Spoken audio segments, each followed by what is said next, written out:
If you've got a gantry saw and a sawyer, you've probably got a mountain of marble, granite, and quartz scraps burying this work area.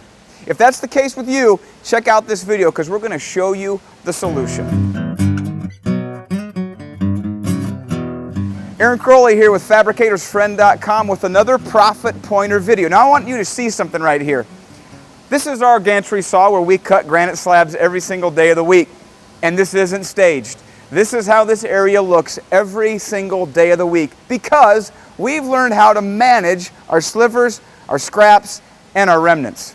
So the key to keeping your saw area clean and most importantly efficient is having a place for everything to go so your sawyer doesn't waste any motion. So first off, we deal here with the slivers. We put buckets along both sides of our saw area, and those little slivers, things that are 1.5 inches to 2 inches wide by anywhere from 12 inches to maybe 18 inches long, those go right into those buckets. They don't go on the floor, they go into the bucket. The second part is managing the scraps, things that are too big to go in the bucket but aren't considered usable remnants. Those have got to go on a pallet. So the nice thing about using a pallet to stack your scraps on is that unlike a bin that fills up quickly because the stuff just doesn't compact, you can put a lot of material on a pallet if you stack it carefully.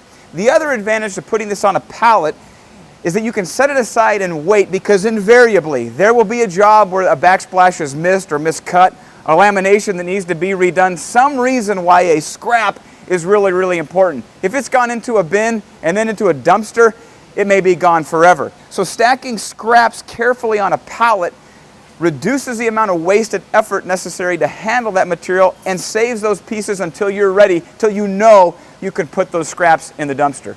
So the third and final part to keeping your saw area clean and most importantly efficient is how to manage your remnants. We've talked about slivers, we've talked about scraps. What qualifies as a remnant worthy of saving and storing? Well, it's got to be big enough to get a countertop. Most of your vanity counters are going to be 22 inches deep. So if a piece of stone isn't 22 inches deep, you know where it goes? The scrap pallet.